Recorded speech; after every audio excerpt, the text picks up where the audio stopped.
first time I visited this temple about 3.5 years ago, I was very impressed by all the activities here. A lot of Buddhist temples and a lot of Christian churches and synagogues these days have very little going on.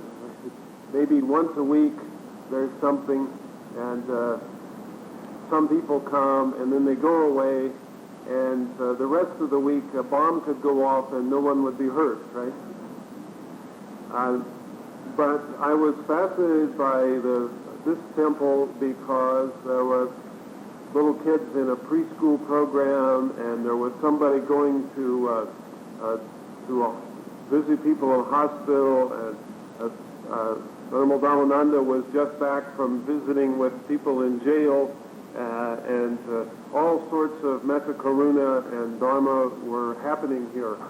So I went back to Canada. I have been to hundreds of Buddhist temples in various places, but I went back to Canada and I told my students about this temple. So you're actually famous in Windsor, did you know? Okay. So it's an honor to be in this particular temple. Excuse me. It's also very flattering to see so many of you here. I was joking before. I said I'm more famous in KL than I am in my own country, right? Jesus had a saying on that, actually. He said, that a prophet is not without honor except in his own hometown.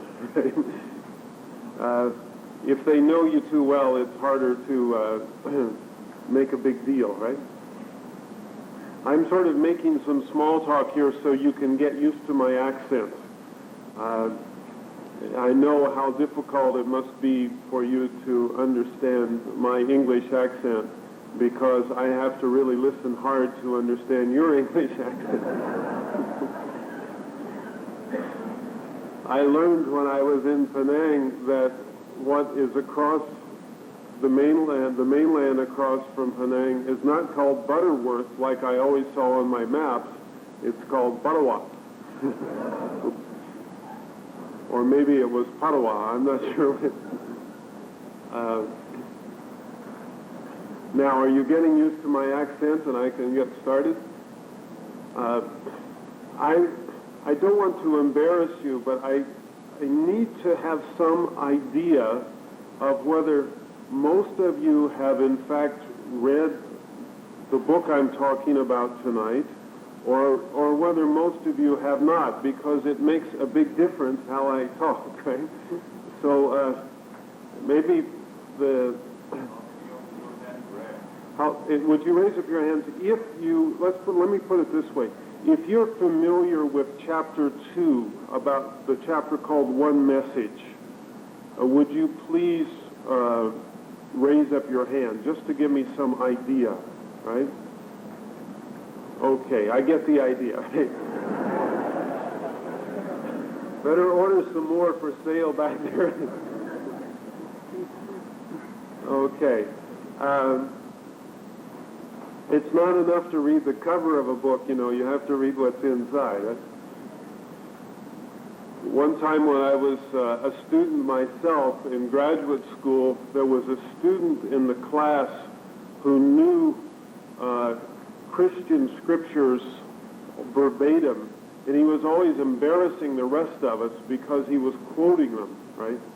And when we didn't know them, and he was kind of showing off, and he was obnoxious. We didn't like him very much. He was very smart, but we didn't like him very much, right? And one day the professor, very famous professor, was lecturing on the Christian thinker St. Augustine. And he said, this student said, but I don't think that's right.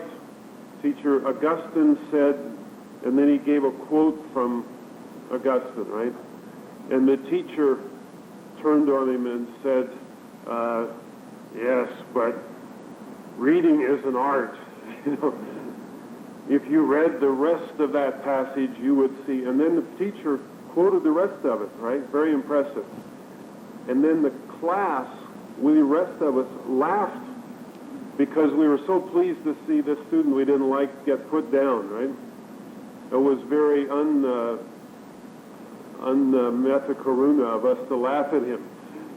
So the professor turned to the rest of us and said, well, at least he reads, right? We have to read if we're going to learn anything, I think. Read and listen to the right people talking. What I want to do is to talk about some of the differences and similarities between Buddha and Christ, right? And some of the things I'm going to say at the beginning are not really in the book directly. They're more general comparative comments. So I'm going to say that for those of you who have done your homework and read the book, there'll be something a little new to you, right? And then for those of you who haven't read the book, I'm going to spend some time talking about some of the material out of the second chapter, which is maybe the heart of the book for our purposes. And then at the end, if I have time, I'm going to make a couple of comments about what I would add to the book if I were rewriting it now, which is almost 10 years after I actually wrote the thing, right? In other words, some new evidence. Now, there really isn't a lot. I don't have anything very dramatic, but those of you who really have read the book might be interested to know what are my most recent thoughts.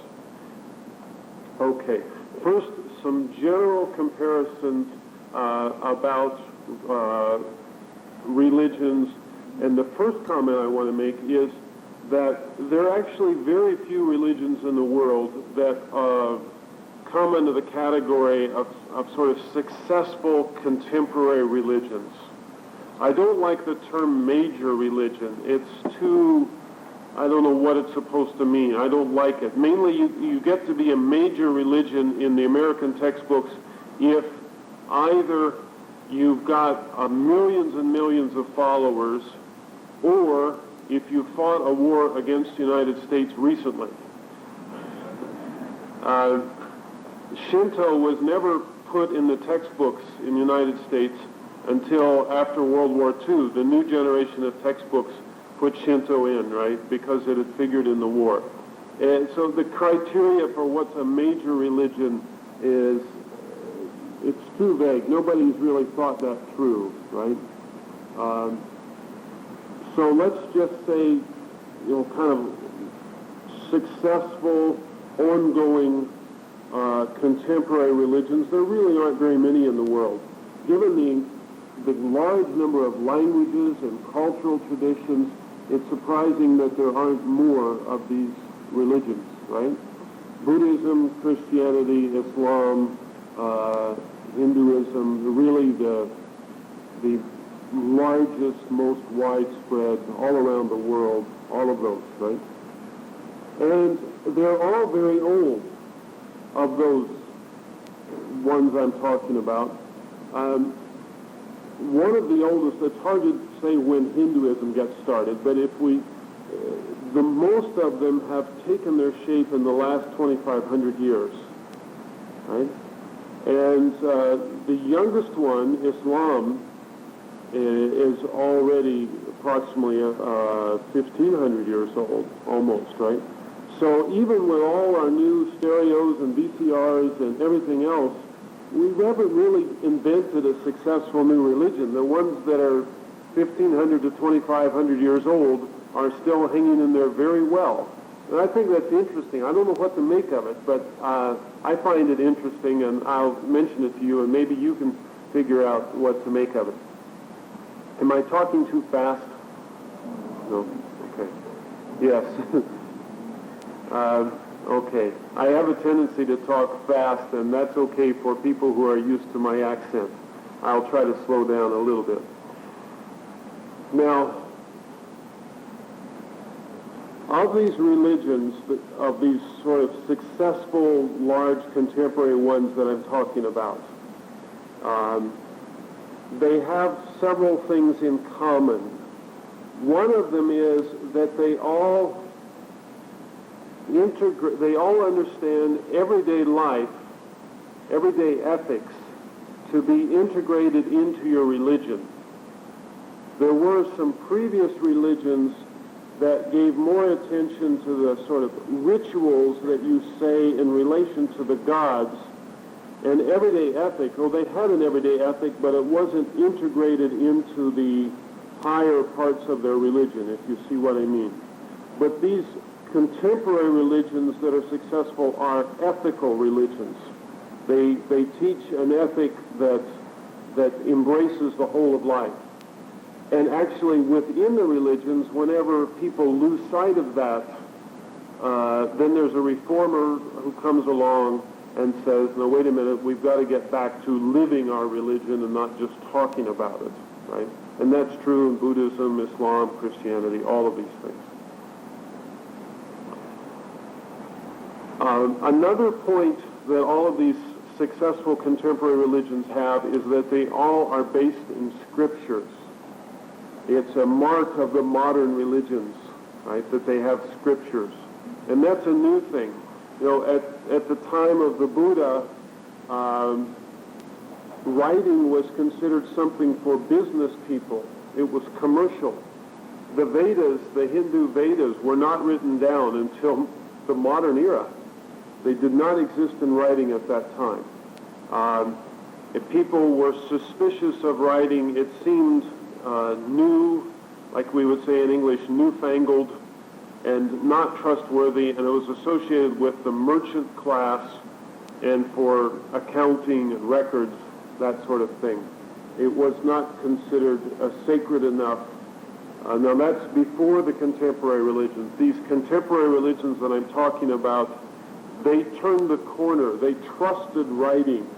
It took a while. You know, Buddhists didn't write their scriptures down for a few hundred years, but they came to write them down, and that has meant a great deal. It's given a continuity and a solidarity, and it's made these religions able to go around the world and have a unity, right? Very important to have written scriptures for these religions.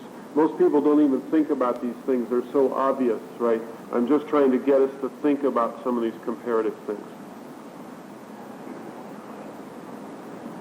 Now, another thing that comes through some of the contemporary religions, but not Buddhism, is the idea that there is one personal God in charge of the whole universe, and that God has a personal relation to the individual.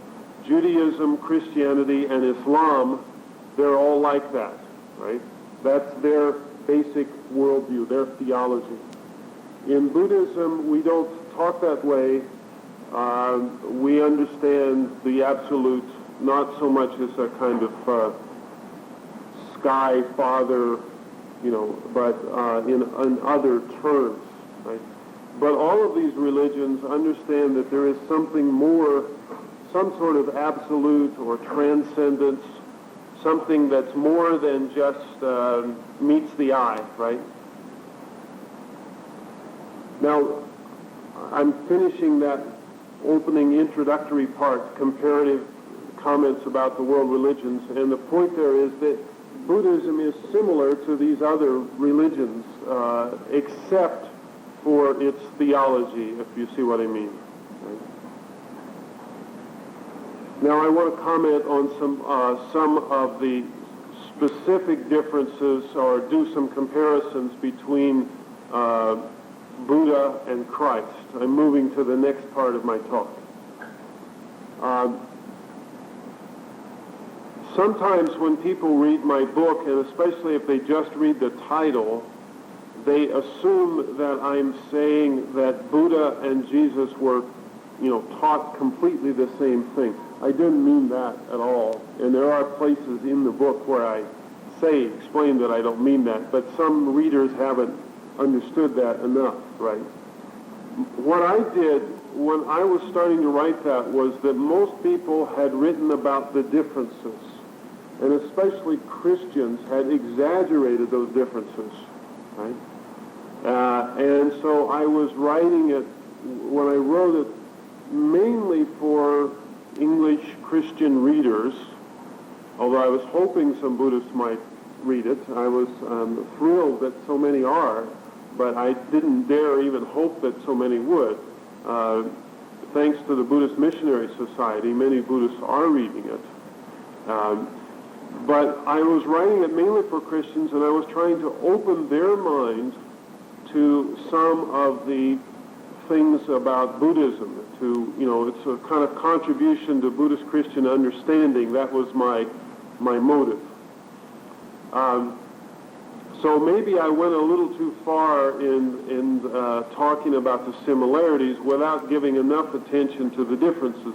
In case I did, I want to mention that there are, of course, differences, but there are also similarities. The first and most obvious difference is that Buddha was thought as a person from India, Greater India, and Jesus was a Jew, and he thought as a person from his time. And also there's 500 years, more or less, between their two times. Although that doesn't seem to be all that significant from our perspective so many years later, and I don't know that there was any incredibly different developments in the world in those 500 years. When it comes to key beliefs, Buddha, working out of Indian understanding, starts with the notion of samsara, or rebirth, people living many lives. Jesus has the opposite, Jewish starts that there's only one life. So that's a very large difference, right? I have to tell you a story. A few years ago, I had a Thai monk come and live with me in my house, and it's no wonder my daughter grew up and married a Buddhist. She from Asia. She tells me, she said, growing up, there were always Buddha images on the mantle over the fireplace, and she would come home from lunch from school, and there would be a monk having lunch at the table, and so she said, of course, it seemed like the natural thing to her. She now lives in Singapore. But I had this monk come, and he was talking to my classes, and then at night he was teaching meditation at the University of Windsor. And when he would come to my classes, he would start off by saying, now, Buddhism has the answer to the problem of rebirth. And he would make a big deal out of that. He was just doing, good, straight Buddhism. But the students were sort of looking at him funny at this point. And partly it was because his English was very difficult to understand. He was a charming human being, but his English was very difficult to understand. And so it was like they weren't sure they were hearing him right, but they were thinking, what's the problem of rebirth, right? And so I explained to him after one of the classes, I said, people here don't believe in rebirth. I mean, a few do, but most don't. And I said, if you said to this group, how many of you would like to be reborn again? Everybody would say, yeah, And then I said, I have to confess, I would too, So that's a difference, right? And, Buddhists who are doing Dharmabhuta have to be aware of that difference. In India, when Buddha was alive, people believed in rebirth, and they believed that was a problem. Canadians don't. Some of them believe in rebirth, but they don't think it's a problem. Maybe life is too good in Canada, I don't know. You should maybe find someday when I'm a little late leaving for work, and I go out to my car and it's covered with ice, and there's snow up to about here, maybe that would be the time to talk to me about the problem of rebirth, right? Okay. The concept of transcendence, or the absolute, or whatever word in English we want to use, we don't have a good word in English, but that's very different, as I was saying. You know, Jesus believes in a personal God. He talks about a God who counts the hairs on your head. Now, that's getting easier and easier in my case, but...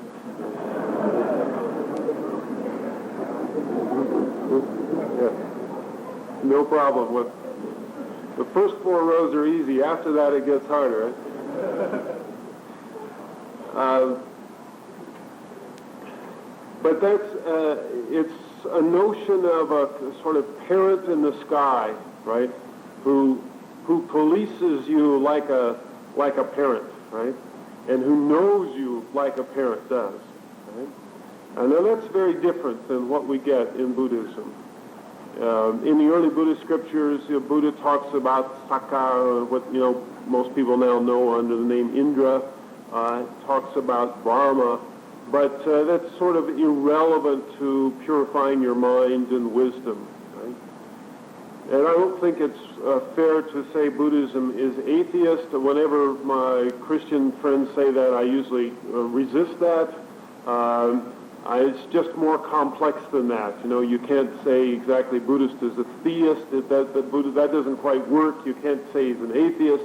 I think you just have to skip those terms. That's my approach anyway. Say, well, you just need different terms. The goal of Buddha and Christ are different because one believes in rebirth and wants to put an end to that, and the other one believes in a God in the sky that you need to obey. It's very different. So it leads to different goals. How do you get to the goal? I mean, the marga, the path. Actually, here there's a little bit of similarity in practical terms. Both Buddha and Christ taught what I would consider a sort of mild asceticism. I mean, the Buddhist middle path in the Deer Park sermon, between eating too much and eating too little. It's a middle path between living the kind of luxury life that most of us want to live and torturing yourself the way a lot of the yogis were doing in Buddhist time, right?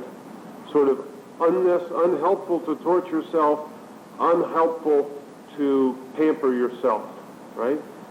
Actually, Jesus seems to have been more or less of the same opinion, although he never says that. He doesn't call anything a middle path, right?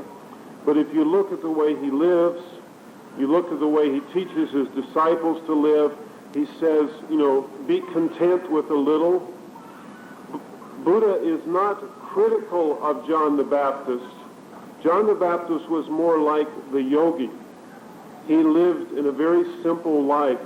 He wore just a camel coat, and he lived out in the forest. He was like a retreat bhikkhu in modern terms, right? When I was writing this book, my wife read a draft of it, and I had said John the Baptist lived very simply in a camel hair coat. And she said, you can't say that. I said, why not? He did. I mean, and she said, no, camel hair coat to the reader means some really expensive coat that you would buy at Saks Fifth Avenue or someplace, right? Oh, I said, so I changed it to something like rough hair shirt or rough, because I'm sure this wasn't a nice, smooth, polished garment that he wore, right? John the Baptist lived only on wild foods, collected foods. He was like, the retreat ascetics, the mountain hermits, the cave hermits, only there weren't caves in Palestine, so he lived near the river in a wilderness area, right?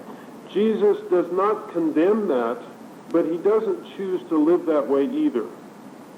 On the other hand, Jesus condemned the people who lived too rich and didn't give anything to help the poor. He condemned them, right? So what I'm suggesting is that without calling it a middle path, Jesus sort of preached a middle path in that sense, right? And like Buddhists, Jesus practiced fasting, and he advocated that to his followers. Not the kind of fasting where you get very weak, but, a sort of moderate, healthy fasting, not an unhealthy fasting. And Christians practiced fasting for years and years, centuries and centuries. Now they don't do it much anymore. Roman Catholics used to practice fasting, even when as much as like 10 or 15 years ago, but it wasn't really fasting. If you have a nice piece of fish instead of a beef steak, that's not fasting. That's in my book, that's not fasting. That's sort of identity food. I'm a Roman Catholic, so I'll eat fish on Friday instead of hamburger. I don't think that's fasting. It's something else. They call it fasting, but you're not giving up food. You're just eating different food, right? Right. I used to tell my Catholic friends, you don't really fast. Oh, we do, they say. Are you hungry afterwards, I would say? Well, no, then you're not fasting.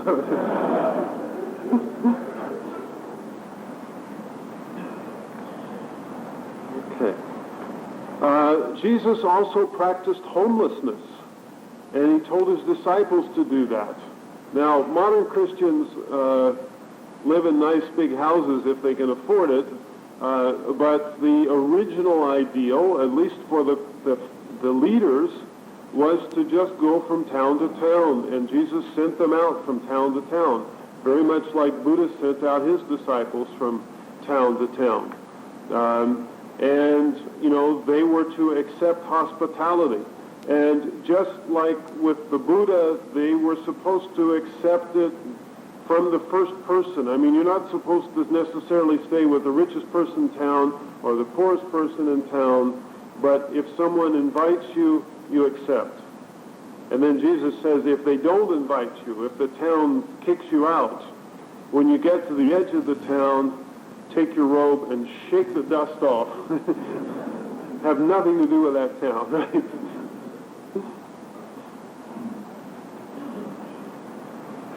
So the leaders, at least, were supposed to live in a very simple way, and they were not supposed to have a lot of possessions. The early Christians were encouraged to share their possessions with each other and with the poor, right? Now, Christians have pretty much gotten away from that, except maybe in a monastery setting. Now, there are lots of resistors, though. There are Christian groups that have sprung up through the years that try to still live with that common property and sharing ideal. In general, it tends to work for them when it's a very small group, but as they get larger, it doesn't work. That's been the history of it. Now, as far as the lay people are concerned, both Jesus and Buddha teach an ethic that is pretty much a universal ethic. You don't have to be a Buddhist or a Christian to realize that it's not a good idea to kill people or to steal things or to commit adultery or, to lie. Or one thing that Jesus is very much against is going to court and swearing something, like saying, I saw someone do something when you didn't really do it, false witnessing. So that basic morality is very similar. It's also very similar in the other religions. Right? That's part of what I was talking about earlier when I said one of the things that make these religions successful is they all integrate a basic ethic for life with their teachings. Now I come to the section that is from chapter 2 of my book. So all those people who are completely familiar with that chapter can go to sleep for 15 minutes. Right? Maybe it wouldn't hurt you to hear it again. I had fun rereading it myself, getting this ready, right? So, and I wrote it. So if I need to hear it again, maybe it won't hurt you too.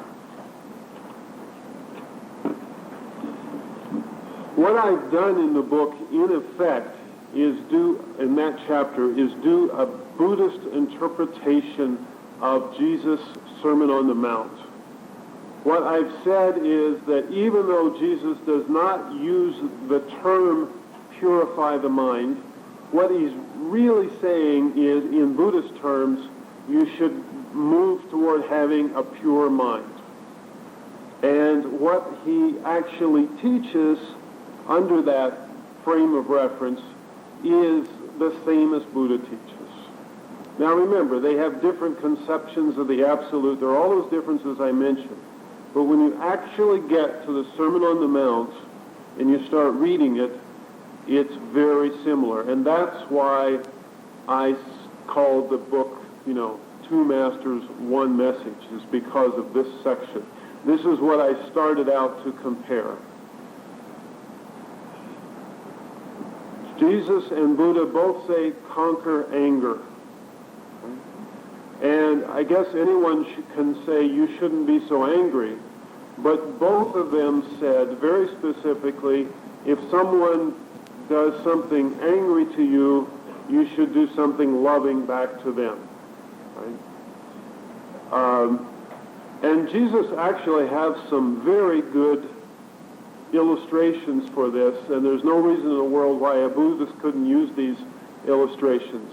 Or I tell my Christian students, you could go be a guest preacher in a church, and if you pick out these Dharmapada verses and you give a sermon on those in a church, everybody will think you've given a marvelous Christian sermon, right? No problem.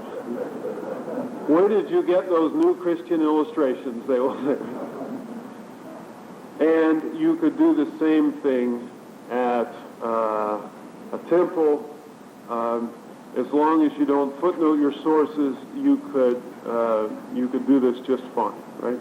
Because it's the same, the heart of this is the same message. Jesus lived as what we would call today like in a third world situation or as an oppressed minority. Most Christians don't know this, so maybe most Buddhists don't either.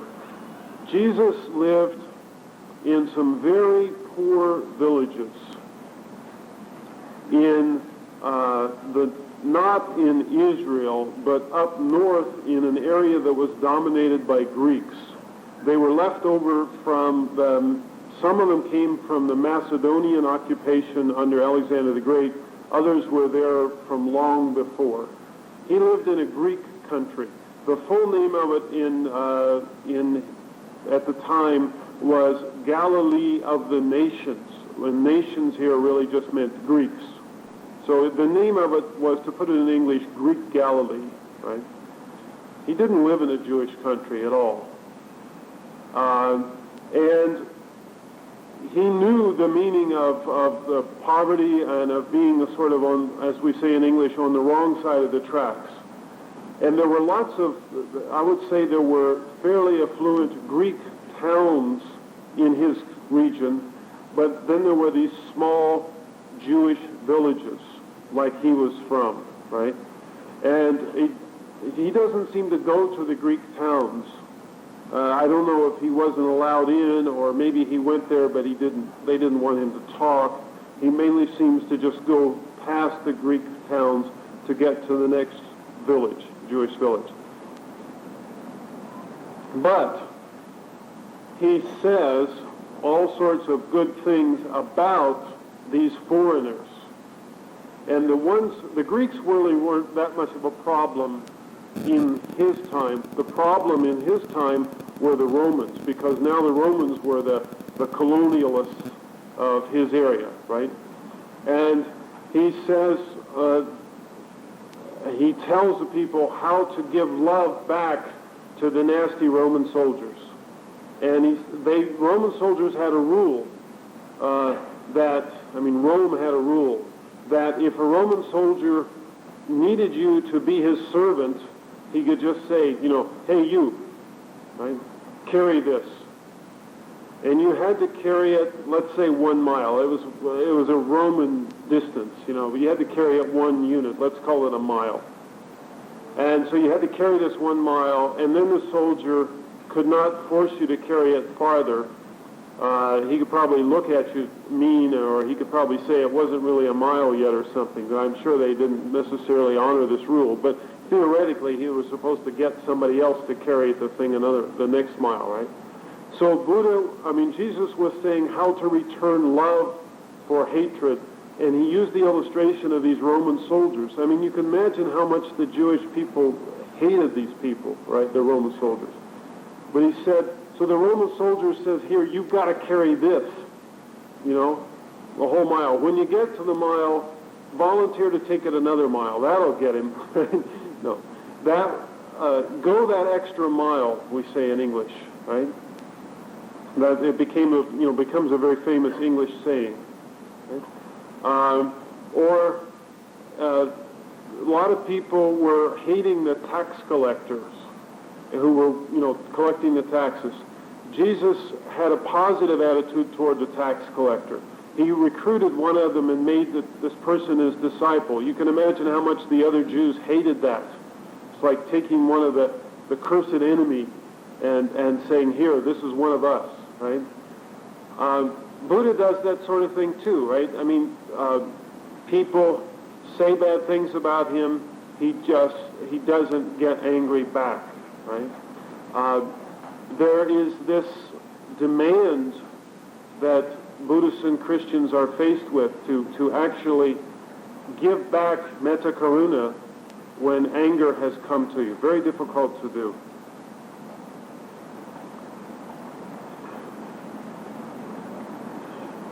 They also both teach that you should not give in to desires. But they go farther than that.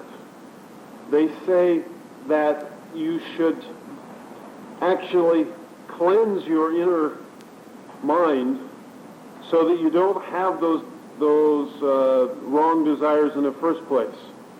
Everybody teaches, all the world's teachers say that you shouldn't commit adultery. But Buddha and Christ are saying, get rid of the lustful chitta that leads to that sort of thing, right? President Jimmy Carter got in big trouble for that because he was too honest. He said that one time to a reporter or a speech or something, it was just being casual, he said that he sometimes lusted after women in his heart, right? It's a direct reference to the Sermon on the Mount passage that I'm talking about. And he, as I say, he was just being honest. He was, in Buddhist terms, he was practicing satipatthana. He was knowing himself. He was being mindful, right? But the American people got all mad at him, right? It's like, I don't think they should have. I think he was, maybe he shouldn't have. It was a political mistake to say it, right? But I don't think it was a religious mistake to say it. Right? Now here comes one of the hardest ones of all. We're not supposed to be judgmental. And there's no Pali Dharmapada verse that exactly says this parallel. So for this and some of the other ones in the book, I turned to something called the Gandhari Dharmapada. Now I realize most of you have never heard of a Gandhari Dharmapada. But let me explain. Probably every single one of the 18 schools of Buddhism that were flourishing in India during the time of Emperor Ashoka, they all had their version of the Dharmapada, probably. And several of these exist for us now plus some later Mahayana ones. We don't have one from every one of these 18 sects, but there must be 7 or 8 different versions of the Dharmapada. In general, as the centuries went by, the Dharmapada kept getting bigger. I mean, the Pali Dharmapada was fixed after a while, but the later sects added some verses to it, right? And the Gandhari Dharmapada has some verses that the Pali one doesn't have. And some of those verses have very good parallels to the Sermon on the Mount, including one that says, don't be judgmental. Don't go around saying, the trouble with you is, right? This kind of thing. It's really easy to do, isn't it? I'm very bad about that one. Both Buddha and Jesus insist that what we have to do is be mindful of our own faults rather than trying to see what's wrong with the others. And Jesus has some very good illustrations of mindfulness about this. And he says, why are you trying to look at the little teeny tiny thing in somebody else's eye when you have a big stick in your own eye, right? You be mindful, to put it in Buddhist terms, you need to be mindful of yourself first. Sort of let the other person worry about the other person.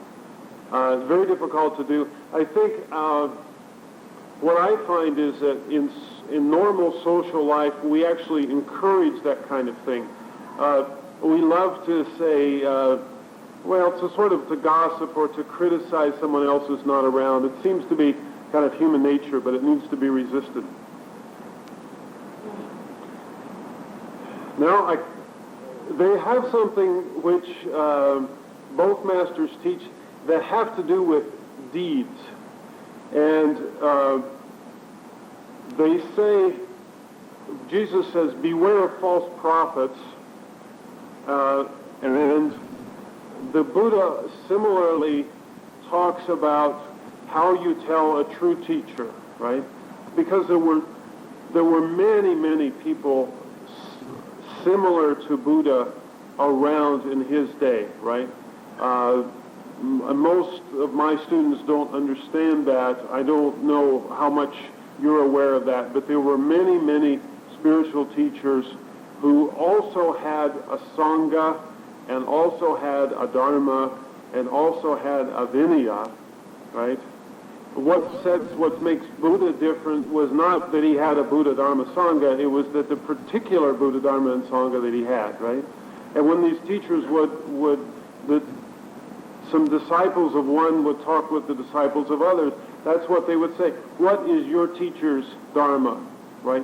What are his rules? What is his Vinaya? This kind of thing, right? Well, so both Buddha and Jesus had to face the question of how to help people know which one of these teachers is worth following and which ones aren't.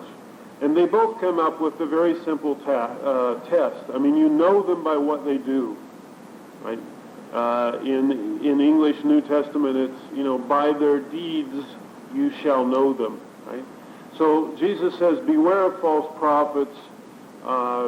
Buddha warned against some of the other teachers that you shouldn't give your respect to people who are not worthy of respect.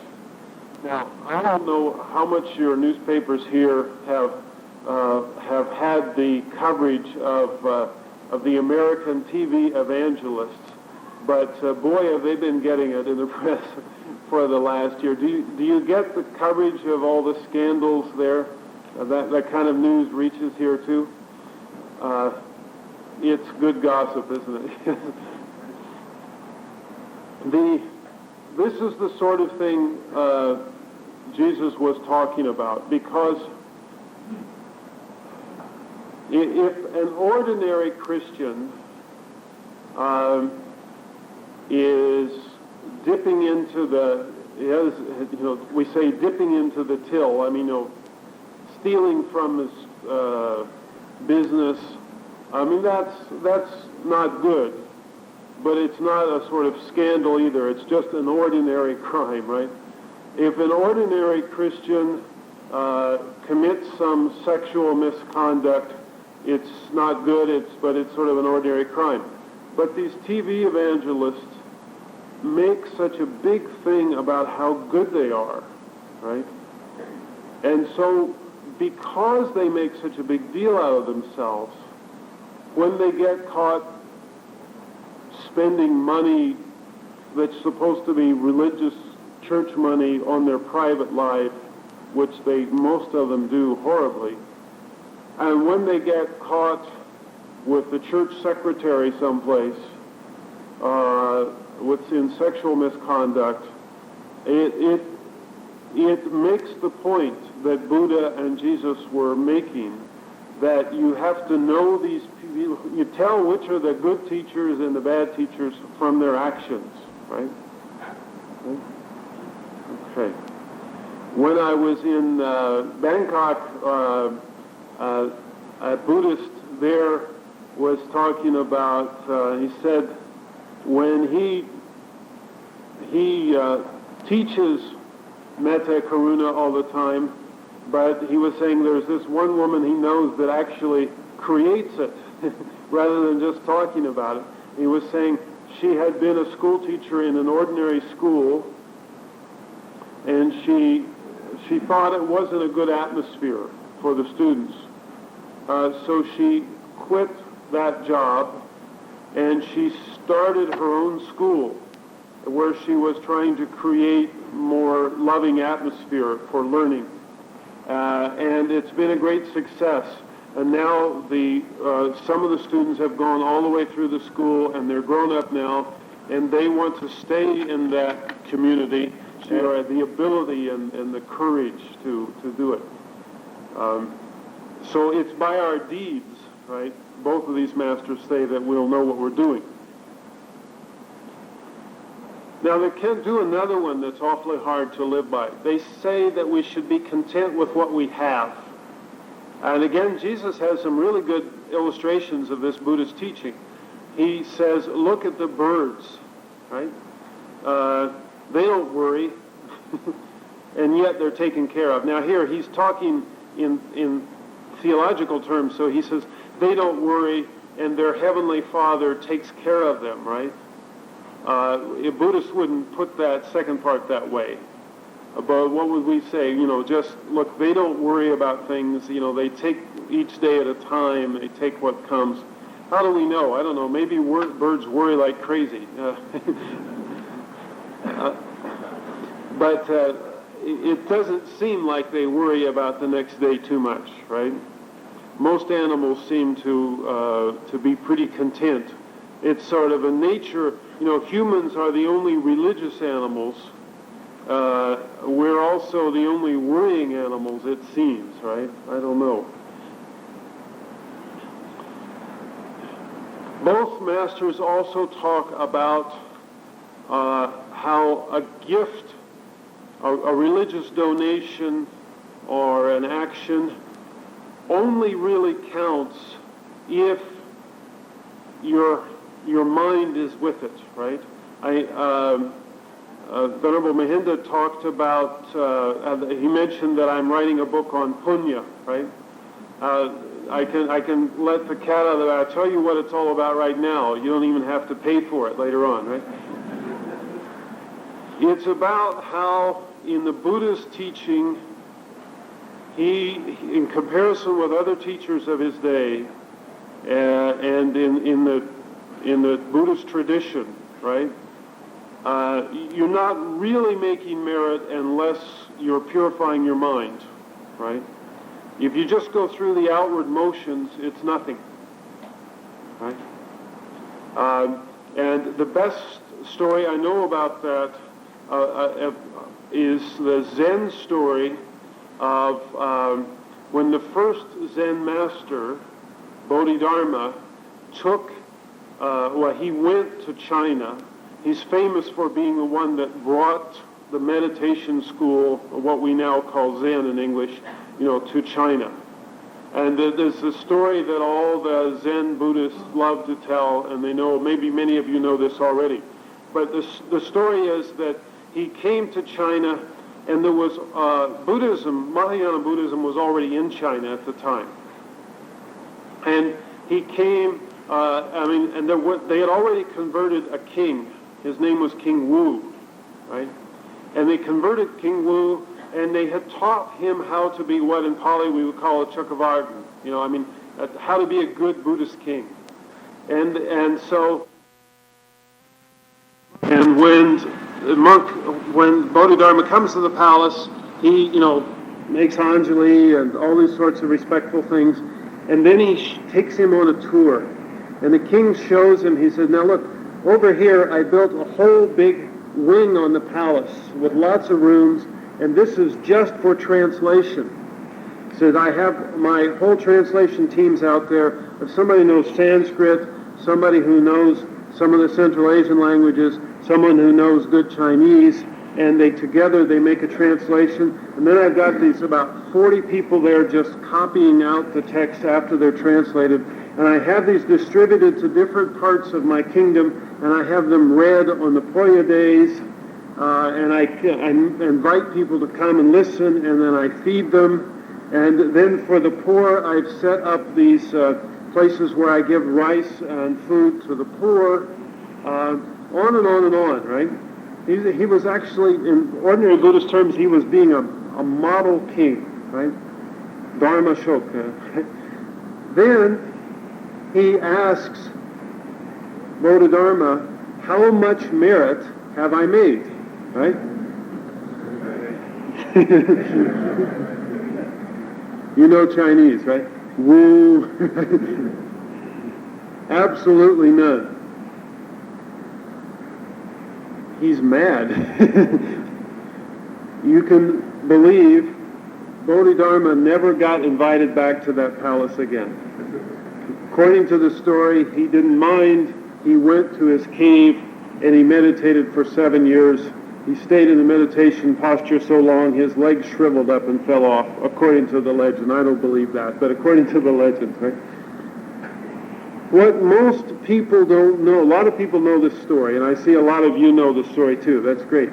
Most Buddhists haven't read the rest of the story, though. Most Zen people don't know the rest of the story, but it's in the text. The rest of the story is before he leaves the palace, after telling him you've made no merit at all, he gives him a little sermon, a little Dharma talk, and he tells him there's true merit, and true merit is what you do with wisdom. So it's like saying, if, king, you ever get any wisdom, then you can make some merit, right? But in the meantime, you won't. Right? Now, Jesus and Buddha teach that you have to have your mind involved with these things, and it's not enough to just go through the external rituals. They're both very critical of the priests of their day. Buddha says that the Vedas that the Brahmin priests chant are worthless. Jesus said that the people who made a big show of their piety, the Pharisees in his day, were inside, they were like jungles, they were corrupt, they were like tombs, he said. You're all nice and whitewashed on the outside, but inside it's just rotting bones, right? The inside is what's important. Jesus got in trouble. There's a story, almost nobody knows this story. Christians don't know the story. There's a story that doesn't show up in the Christian gospel, but which shows up in later, there are other Christian gospels that were written later that were ruled non-canonical, right? Christians never read, only scholars read these things now. But in one of them, there's a marvelous saying. Jesus is going through the temple with his disciples, and they're going through the room where they keep the implements for doing the sacrifice. These are very fancy, probably, cups and bowls and all these kinds of things for doing the high ritual sacrifice. And as his disciples go along, they're picking these things up. and looking at them, right? And then one of the lesser priests of the palace, of the temple, comes into the room, and he sees them doing this, and he gets really mad. What are you doing? And he blames Jesus because Jesus is their leader. How can you let your disciples touch the sacred implements, right? And Buddha says, what counts is what's on your inside, not how clean your dishes are, right? And he goes away and leaves the guard with nothing to say, right? Buddha talks the same sort of way, different illustrations, but the same sort of way. Now, I want to take about 5 more minutes before we have the questions. I'm at the last part. Good news, I'm at the last part of my talk, and I want to tell you, if I were writing the book today, what would I add? I wouldn't change much in the first part that I've been talking about. But I have some new things that I would add in the chapters that talk about the possibility of actual influence of Buddhism on Christian texts. I don't know if Buddhism really influenced Christian writings or not. I wrote about it because it was it's a possibility, right? And I thought it ought to be written about as a possibility. There's no absolute proof. None of those things I have in my book proves it. They just suggest it, right? It's interesting, the Christian scholars who have reviewed the book, and they say, well, I don't think this proves it. I don't think most of those things are not really very close historical parallels. They agree that the message is similar, but they don't think it's like they're close enough texts to be borrowing. But they say, except for, and then they name 2 or 3 things that seem to them to be close enough to be really close parallel. The only thing is each person names different ones, right? So I come to the conclusion that the reviewers who have reviewed the book pretty much see it the same way I do, and that is there's a possible case there, but not an absolute case. And I have nothing to change about that now. It's still the same place. I haven't found any new texts that sort of prove it one way or another, but there is some more evidence to suggest the possibility of a historical connection. I'll tell you the thing that interests me most right now. When Alexander the Great conquered one corner of India, right, he had an awful time doing it, by the way, because his army wasn't used to fighting against Indian armies who had elephants, right? His soldiers were scared deathless about those elephants. He had to use strategy to kind of trick the Indian king into sending the elephants to the wrong spot, right? Anyway, after Alexander, and he died shortly after conquering that part of India, and he left behind a general who ruled there, as most of you probably know. But it wasn't very long until the Indian kings got their armies going again and started pushing the Alexandrian leftover armies farther and farther out of India. It didn't happen overnight. It was kind of gradual. And the famous Ashoka's grandfather was the one that finally pretty much got him out of India. But even in that time, they didn't get them clearly out of that part of Asia. They were in what's called Bactria. It's part of Afghanistan, the southern Soviet Union now. Anyway, gradually the Greek armies had to leave the area and go back somewhere. But these Greek army soldiers were, poor, landless people, and they didn't necessarily have some place to go back to, right? And it turns out that a lot of them that returned from maybe not India, but maybe what would be more today terms Pakistan, went and settled on the banks on the southern bank of the Sea of Galilee. And there's a hill there, a natural hill, and on that hill they founded a city. There was probably a city there already, but they moved into that spot and made it a big town. And that's where these Greek-speaking leftovers from Alexander's army were. But they weren't troops immediately back from there. They didn't just go over and fight and then come right back home. These were people who had lived there for several years. And you know what happens when soldiers live someplace for a while? They marry local women, right? And they tend to have kids. So what we had living across from on the other side of the Sea of Galilee was a very important town that had a mixed population of Greek and Indian, Greater India here, right? Now, I didn't know that when I was writing Two Masters, One Message. I know about it now because I read an article on leprosy. It turns out that in the old Hebrew text where it talks about leprosy, it's not really the leprosy that people mean today. It was a different skin disease.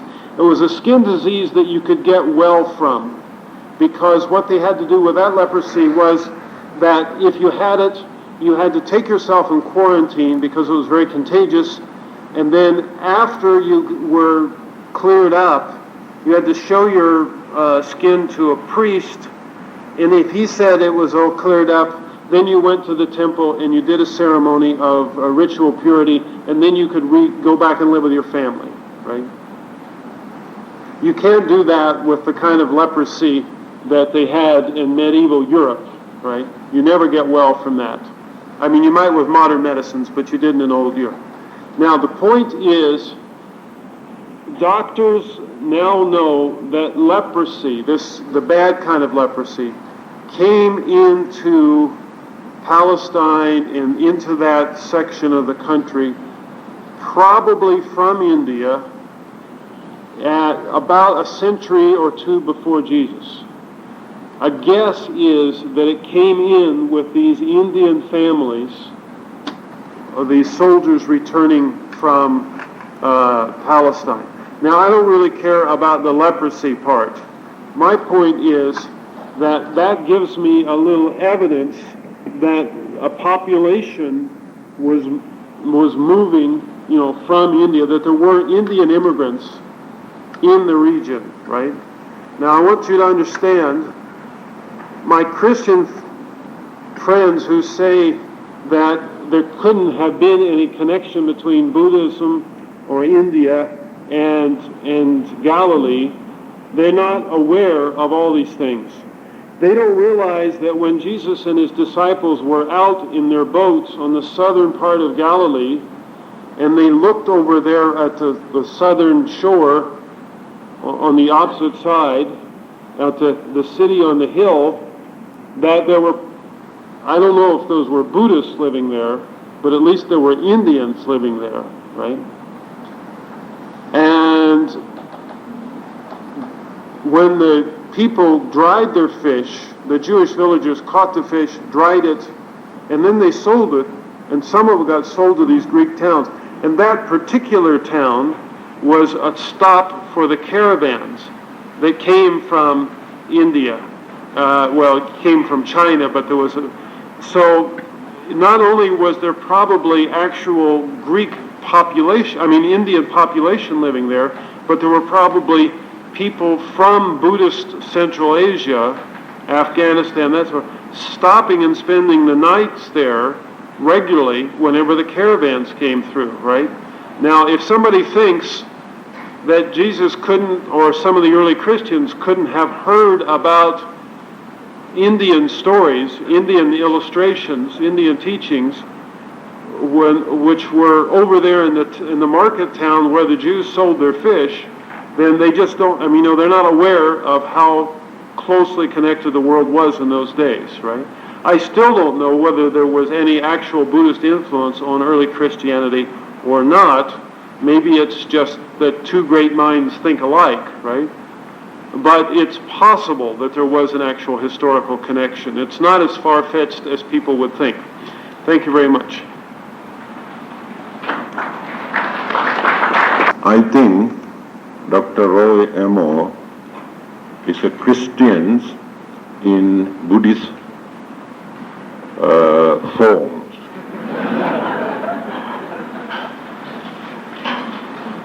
2.5 years ago, when he visited this temple, what he did, straight away he went to the shrine room and paid homage to the Buddha and came to see me. My friend, another professor who introduced him, told me he is a Christian, not an ordinary Christian. He is an ordained Christian minister.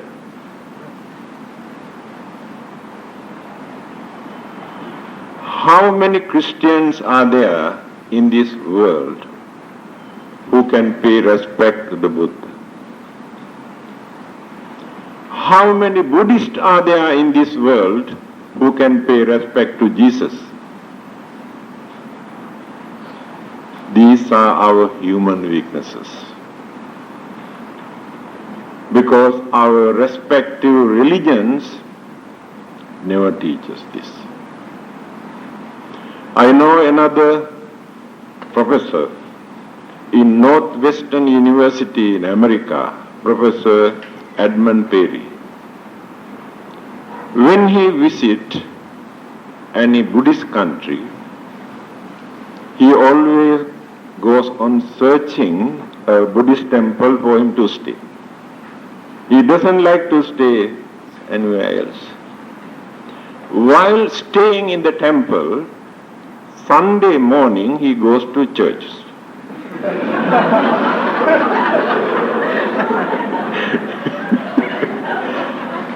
And a scholar. Then he gives sermons in the church.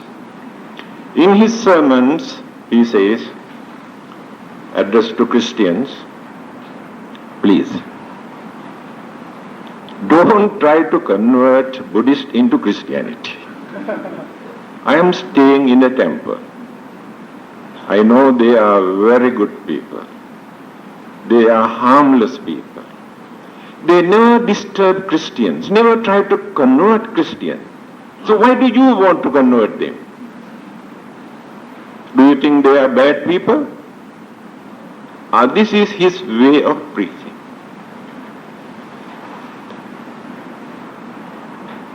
He gave me a copy of his book, Two Masters, One Message. But I had no chance to read when he was here. After reading, I found out it's very interesting. Then I have written to the publishers in America, asking whether we can order this book. Then they have replied, it is out of stock. Then I have written to Professor Amore, asking whether he can give permission for us to reprint this book here. Immediately he has withdrawn the copyright that he has given to the publishers and granted to our Buddhist Missionary Society. And we have published. According to my knowledge, what I realized, still people could not understand what he has written in this book. I met many people who have read this book. I met many Orthodox Buddhists who are very unhappy about this title. Is it Two Masters, One Message? How can be that? What this man is trying to achieve? They ask. Impossible, they say. I have given this book to many bishops and archbishops and Christian ministers. Having seen the title, I found out that their faces were very sour. And they also say, how can be that? What he is trying to do? They ask this question. Those who have read this book told me, actually they cannot understand what he says. Anyway, I am not going to tell you what he has written there. I advise you to read once more, then you can understand.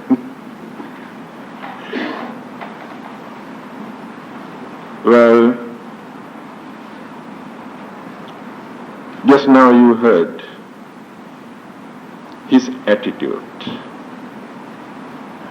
And what these two masters tried to tell us. To me,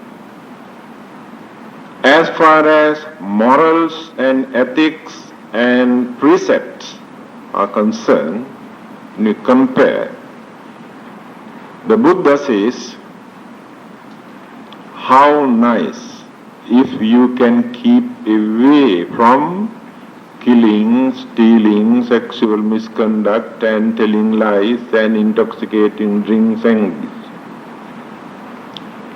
Jesus says, thou shalt not kill, thou shalt not steal, thou shalt not commit adultery. The only difference is thou shalt not. For that we fight.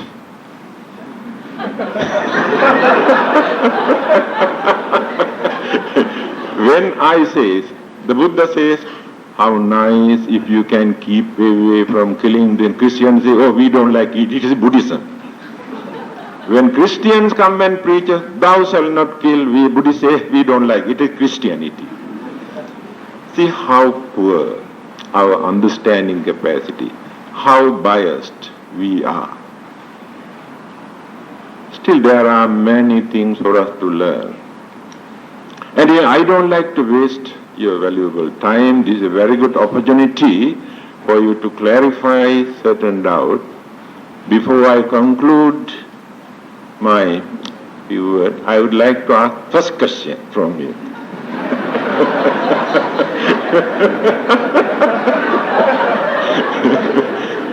I have read this book very carefully. I try to find out whether there is a single word in his book that he has written to show, being a Christian, to show the superiority of Christianity. So I like to ask this question, being a Christian, why he did not try to show the superiority of Christianity? Thank you.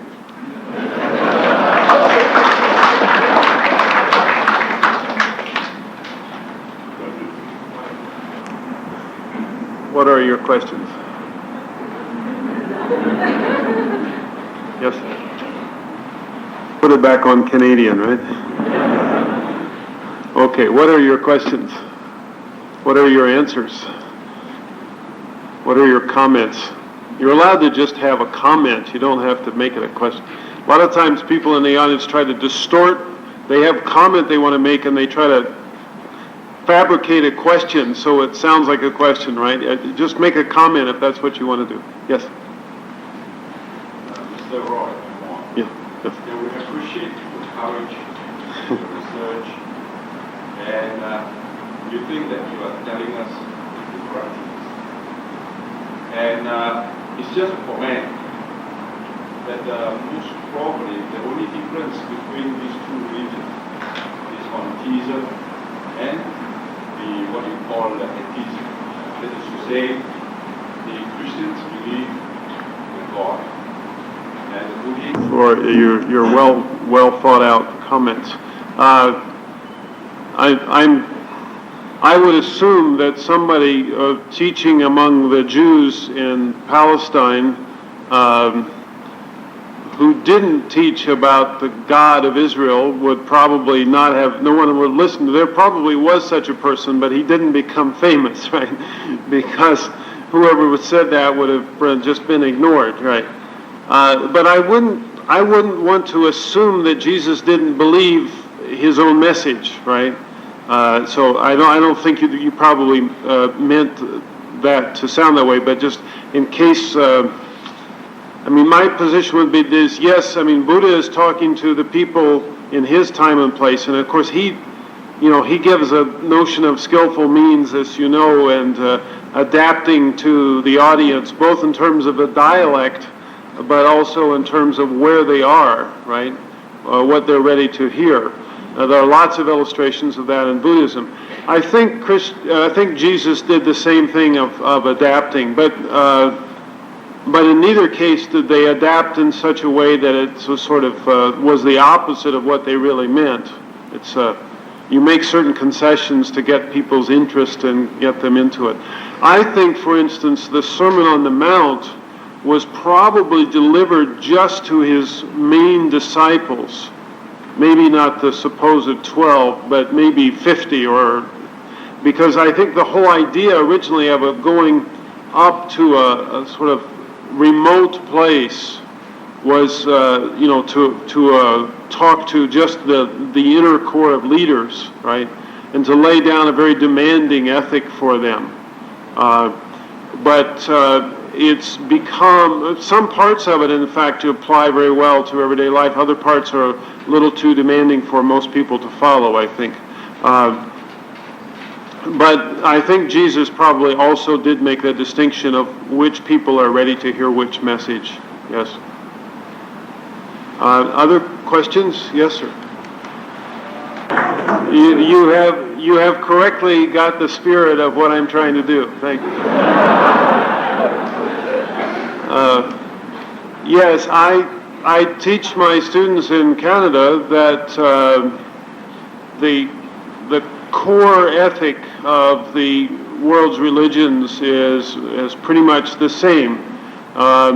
They can argue over fancy points of theology or that sort of thing, but this basic, and what sila or basic morality or something like that is the same. Now, unfortunately, though, Christians are oftentimes led to assume, not just Christians, but members of most religions are led to believe that their particular version of that morality is far better than everybody else's. They don't realize how similar all these things are, and so they think that way.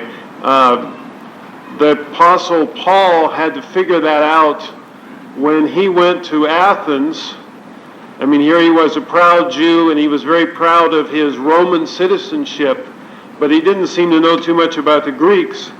And when he went to Athens and he was talking with them, he says, after being there a while, "I now see that God has not left himself without witnesses in any nation," which I think was Paul's kind of Jewish way of saying there seem to be good people everywhere, right? Unfortunately, a lot of Christians these days don't remember what Paul said on that, right? Now, about the superiority of this or that, I don't think that Christianity is superior. Otherwise, I wouldn't write such a book. And I'm embarrassed that so many Christians are so pushy about that, right? I think there's a role for proper missions in the world. I think if someone has had a very good religious experience in some tradition, and it's understandable that they would want to try to get other people to have that same good experience, right? And I think there can be Buddhist Dharmadutta, there can be Christian missionaries, there can be Islamic missionary. But I think that missionary has to be what in English we call soft sell rather than hard sell, right? It needs to work on the assumption that I'm not talking to somebody who's evil or bad because they don't believe the way I do. It needs to work on the assumption these are valuable human beings. They're following their ethic probably pretty well. They may be very good human beings, but probably some of them are very good people and some of them are not so good people. But I'm going to go and tell them, here's the kind of good benefits of my religion, invite them to try it out and see what happens, right? That kind of missionary, the world has plenty of room for that, and every religion, including Buddhism, has been touched by other religions. I don't know for sure if Christianity was shaped partly by Buddhist ideas or not, but I can guarantee you that later on in its history, Christianity was shaped by Buddhist ideas, by Islamic ideas. Christians say the rosary. A lot of Christians do. You know where they got the rosary?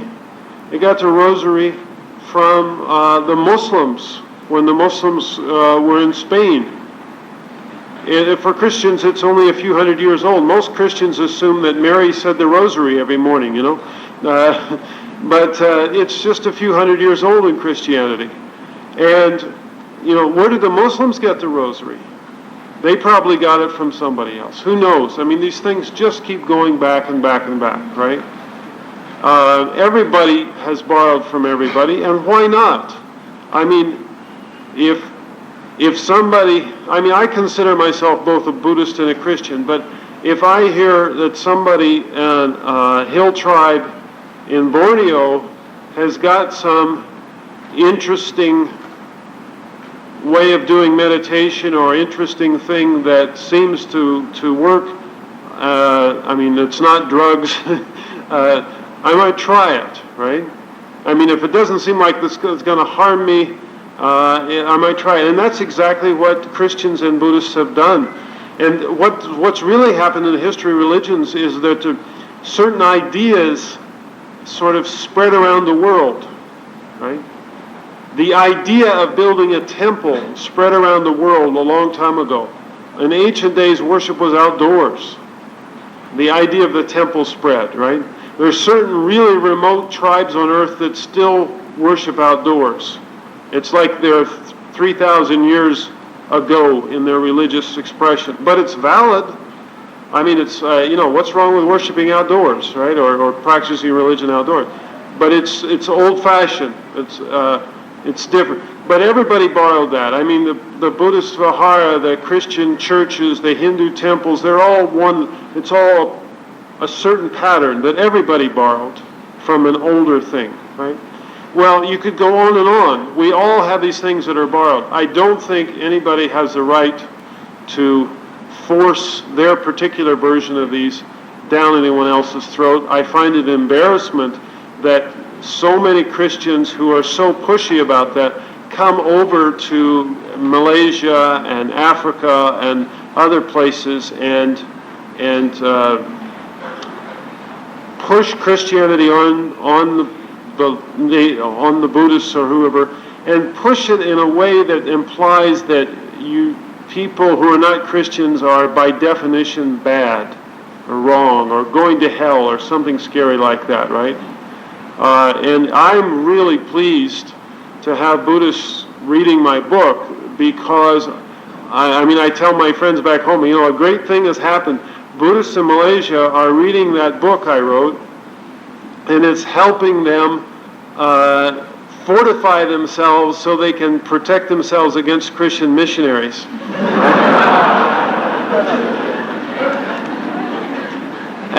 And my Christian friends think that's good, not bad, right? One thing that I can mention something that has a positive note to this, and that is the sort of Christians that are missionizing among the Chinese population in Malaysia, they're typical of one kind of Christian. right? I mean, there are thousands of people like that in other Christian countries. I don't mean they're sort of atypical. But there are also thousands and thousands of Christians who are not interested in pushing Christianity down your throat. I mean, I'm not the only one who's open-minded about it. The Christian Church, United Church of Canada invited me to a conference a few years ago to help them write a statement about, in effect, to try to get their church to stop pushing Christianity down the throat of other religions, right? These were not professors doing this. These were, Christians representing the largest Protestant denomination in Canada. It's happening. When I first started into this Buddhist-Christian dialogue area when I was a graduate student, my teachers said, "Why are you doing that?" Now, they didn't mean, because Buddhism is such a pagan thing. That was not their attitude. I mean, these are good, liberal-minded, open-minded professors. But what they meant is, why do you want to go into a funny field like that, right? And I said, the Thai phrase, "Mai Ben Rai," never mind. I'll do what I want to do.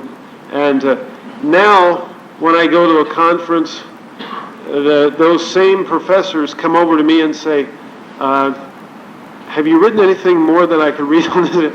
They're interested now, right? There's a whole generation of liberal Christians who are very interested in talking to Buddhists person to person.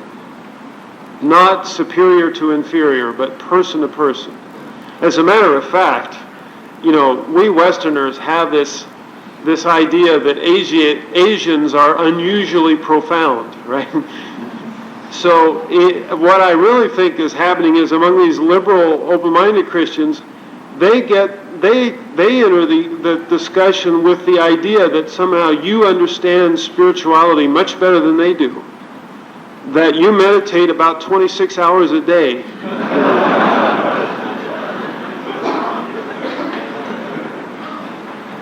I don't tell them the awful truth that most monks, once they're ordained, don't meditate much at all, And the lay people even less. We all should, and I do it even less than that, right?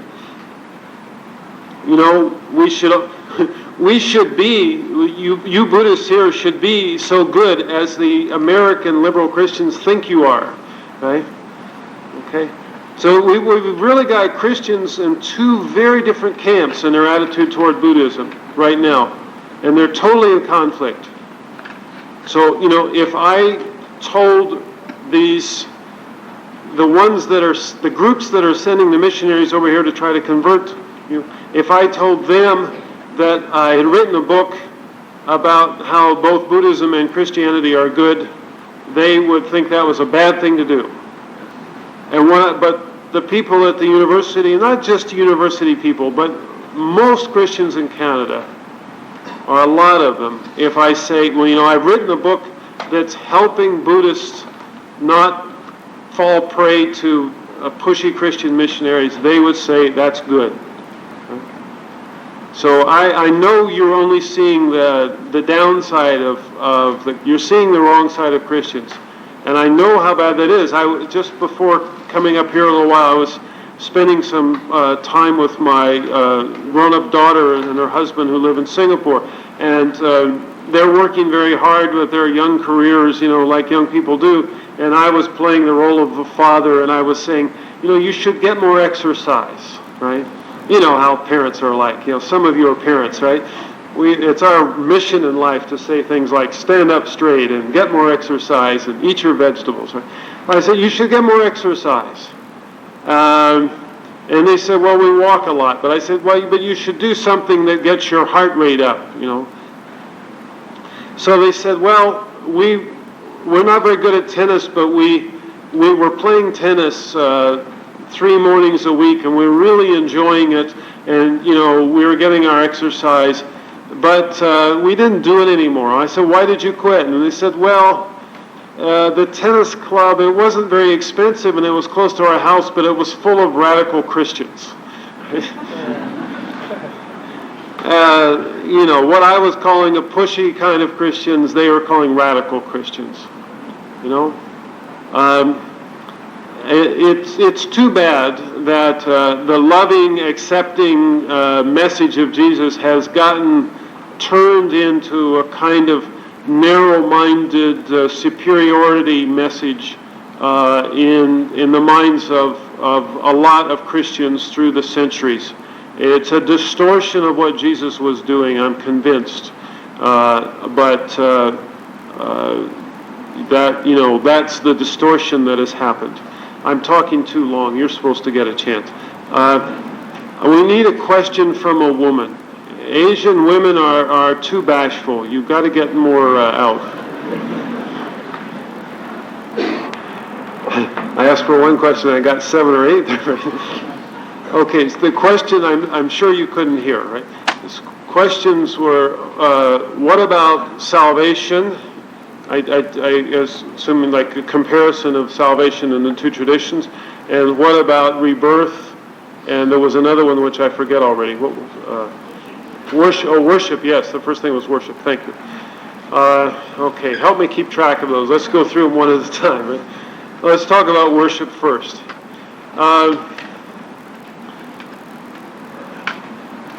I'm a historian of religion. I do comparative religion, so I think that way. So, think along with me for a little bit. The ancient system, so old that nobody in the world knows how it starts, and so widespread that even the most primitive societies that we know of, I don't mean primitive in the sense of somehow their minds are primitive. I mean they're living in a technologically primitive way, right? All those societies all around the world have adopted a basic way of trying to gain the favor of what they perceive to be the spiritual powers of the universe. And that is, you act toward those spiritual powers the way you would to a powerful human being. In other words, you bring them something to eat. In hot countries, they develop a tradition of fanning them. You bring them something to drink. You put out nice flowers. You burn some sweet-smelling incense. You sing nice songs for them. In a lot of traditions, you dance for them. That is the history of worship, right? That's really what worship means, is doing pleasing things to the god or goddess on the assumption that the god or goddess that you believe in is pleased by the same kinds of things that humans find pleasing, right? Now that's a huge assumption if you think about it, right? We don't know. I mean, who knows, right? But that's the hope, I would say, that most humans have worked with, is that if we do the kind of things that please my grumpy uncle, that maybe those same things will please grumpy God. Right? And in the old days, they really believed that the gods and goddesses were grumpy, that they were like kings, or they got up in a bad mood sometimes, and you needed to do nice things. But if you pleased them, they would do all these kinds of things like a rich uncle or a grandfather or somebody could do for you. Right? That's the background of worship. Now, these modern contemporary religions all use some form of that, but they've all changed it a bit, right? Now, let me talk a little bit about Christian and Buddhist way, as I understand, that they do the worship. When Christians worship, they go through the motions of these old things, but they don't think of them in the old way. They put flowers on the altar, and originally that was to sort of please God, but now Christians, they don't think about it very much one way or another. It's just kind of a tradition to put flowers on the altar. It makes it look nice, If you said, well, why do you put flowers on the altar? They might say, oh, well, to please God. But it wasn't, they weren't very serious. It wasn't foremost in their mind. Christians have gotten completely away from the idea of putting food on the altar. That's an old, part of this ancient pattern which they've just dropped.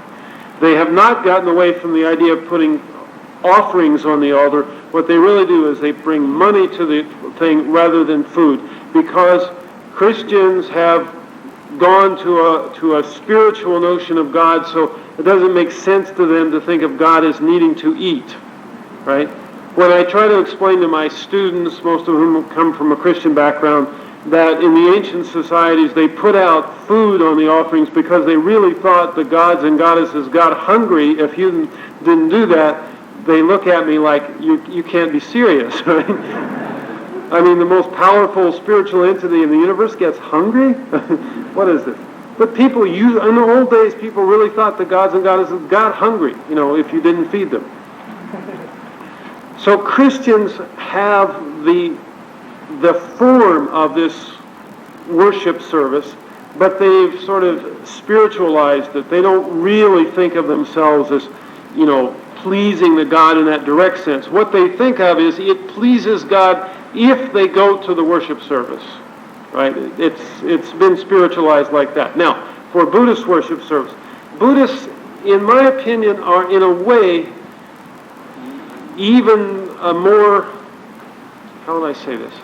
What the Buddhists are doing and the thought behind it is even more diverse for Buddhists than it is for Christians. Ceremony. I'm not advocating getting rid of that at all. I think it's a nice thing to do. But I'm just pointing out, Buddha is beyond, Buddha is nirvana, right? Buddha is not eating the bananas that we're putting on the altar. And yet we do it, right? It's interesting. I mean, of course, understandably, when I come to a Buddhist country and I join in Buddha Puja, people usually assume that I've never been to a Buddha Puja before in my life. They're being kind to me. I welcome that, but they usually explain these things. And it's interesting, the Buddhists almost always begin by saying to me, well, now you understand we're not really worshiping a God the way Christians do, right? So it's clear to me that Buddhists understand that they're not worshiping the way the rest of the world worships. But what I'm pointing out is even Christians don't worship in the way it looks like they're worshiping. It looks like they're feeding God money, if you know what I mean, right? And putting out flowers for God to see. But that's not really quite what's going on. Worship is one of the things that these successful contemporary religions that I talked about have spiritualized the ancient form of worship. They keep the old forms, but they give them a new meaning. Now, other topics were salvation. It depends on what you're going to get saved from, right? Buddhists, like the Thai monk who came and talked to my class, ultimately they want to get saved from rebirth, samsara. Christians want to get saved from hell. They both got different problems, so the answers are very different, right? So they both have salvation and a means of salvation, a path towards salvation, but they understand it very, very differently. Now, some Buddhist traditions, especially some Mahayana Buddhist traditions, and sometimes in Theravada, there has been an emphasis upon scaring people. You may go to hell. So don't get the idea that there isn't some hellfire and brimstone Buddhist teaching. That exists. I mean, you look at those Tibetan tankas sometimes. Read some of the old Buddhist stories, in the Pali Canon. They were not above scaring people by saying you're going to suffer in hell if you do this, right? But I think most contemporary Buddhist preaching has moved beyond that. And Christians, I was telling you how very different the Christian camps are. If you go to the more liberal kind of Christian church, you won't hear a sermon threatening you with hell. You go to the more, what my daughter called the radical Christians, and every sermon they'll threaten you with hell. So, it's different. right? Now, let's see. We did worship, we did salvation. What was the... what?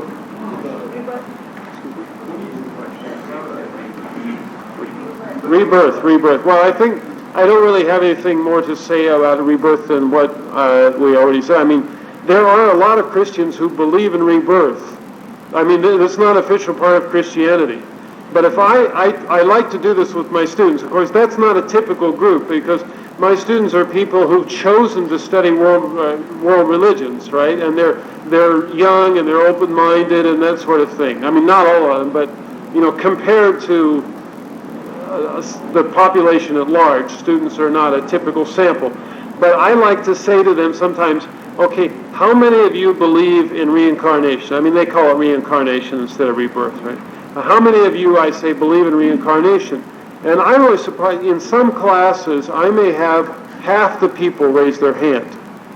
Normally, maybe 10%.